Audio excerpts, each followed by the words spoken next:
What's going on? Welcome back to the channel. So today we're going to talk to you about SoFi. I want to go over some of the current data points, break it down on what really moved in, go over everything else you need to know. But first, make sure to hit that thumbs up. And with that, let's get right to it.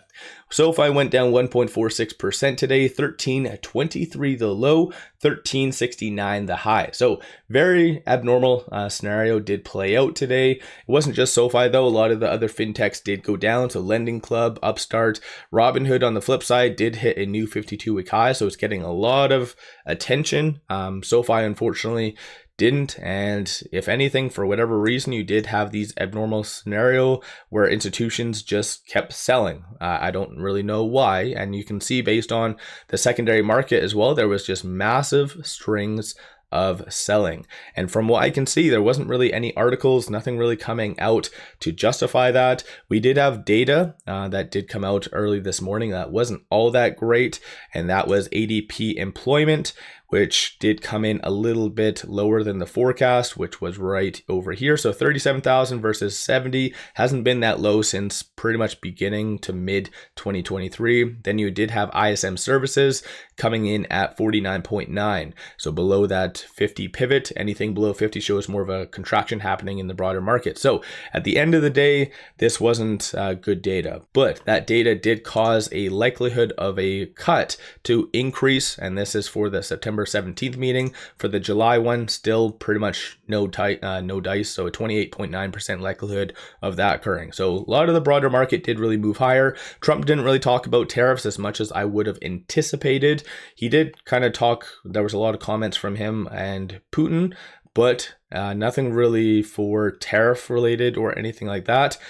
So it was rather unfortunate, lackluster day, but majority of the market did really move higher, and the AI boom is really fully in force. So it is unfortunate to see SoFi kind of lag that. No official news from SoFi. They do have their Fireside chat coming up in roughly an hour and a bit. So Chris hopefully will drop some beautiful words of wisdom, causing SoFi to really move higher.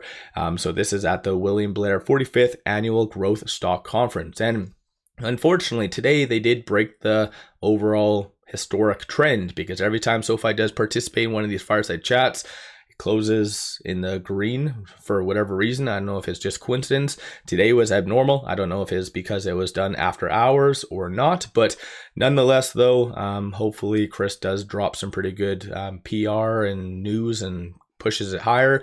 The only other thing that did come out was a lot of Form 4s, and that was done after I did my video yesterday, and it was pretty much just payday for directors. Nothing overly crazy, because all of this essentially was already voted and approved based on the last shareholder meeting that just happened a couple of weeks ago. So at the end of the day, nothing really to worry about in my opinion. So you can kind of see all of the transactions right here. Transaction code M, meaning exercised. So nothing really overly crazy if you ask me. When it comes down to transaction code S's, so that is a straight up sell, not for tax purposes, because that is transaction code F. That one, again, dependent on the explanation or whatever, is something to somewhat be aware of, but still, based on the recent ones, it's just directors getting their payday.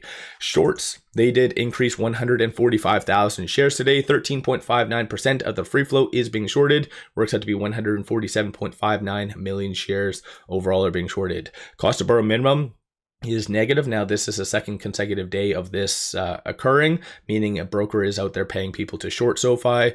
So manipulation is starting to step up a little bit. And even if we look at this teal line right here, shorts did really halfway throughout the day double down. Then they returned. At the peak, they were increasing 1.8 million shares. So that coincides with this. So shorts did increase, of course, by them increasing, they're adding selling pressure. So this largely was done by shorts. Very abnormal. I did buy a little bit. I know I bought some yesterday. Today I did buy, I think it was 30 extra shares. Again, nothing really crazy. I'm not doubling down or whatever, only because I still have those options, but I bought it at 13.30. So I didn't catch the bottom, but this seemed very, even at the time, before even I was looking at the data, seemed artificially suppressed. So definitely SoFi is, I know a lot of odd things are happening with SoFi behind the scenes, but Nonetheless, looking at the options, 7.26 million in calls, 2.21 in puts, 46% of all the options being done today are and were bullish in nature, except for these ones right here, which were between 225 and 230. That was 110,000, majority of which were bearish, and then 197,000 between 230 and then 235. So I don't know what's up with that. Maybe people are anticipating negative data tomorrow, or maybe for this to be a flop. I don't know. We'll just have to wait and see. Usually Chris is pretty good with his fireside chats, just kind of reconfirming, or even if not, increasing and their kind of earnings per share and their kind of targets.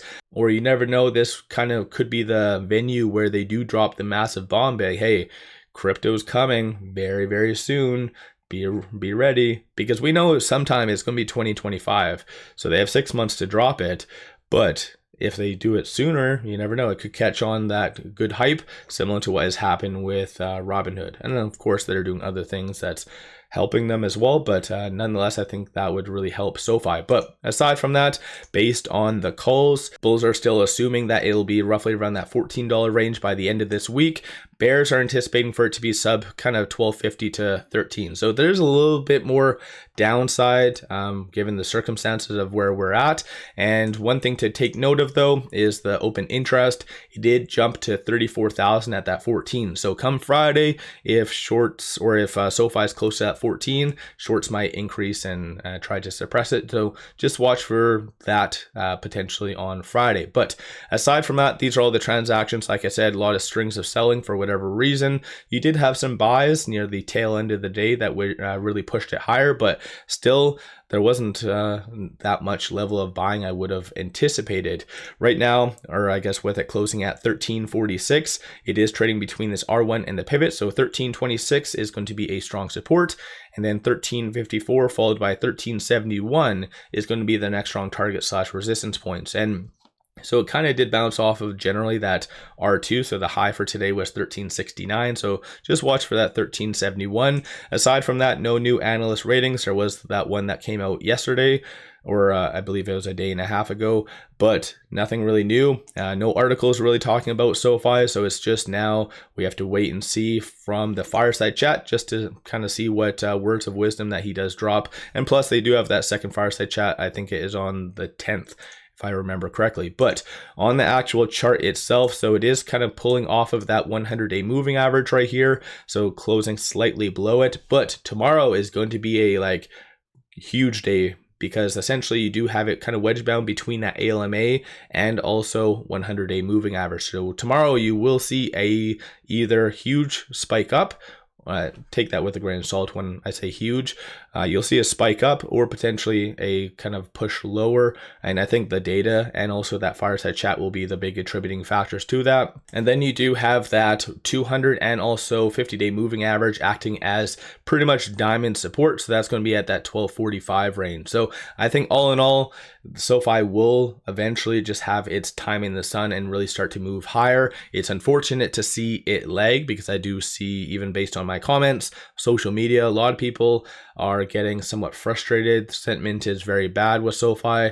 So it's a very bad, it's kind of a crappy scenario. And shorts at the end of the day, they feed off of that negativity. That works in their favor. They love that. So it's going to take its time, but I think that given the circumstances, SoFi is still ready and poised to kind of move higher. So let me know your thoughts on that. Don't forget to hit that thumbs up and subscribe. I always greatly appreciate that. And then pop over to my Discord. A lot of good people talking about stocks, options, crypto, many of which are SoFi investors. So pop over there and take a look. With all that said, appreciate all of you watching.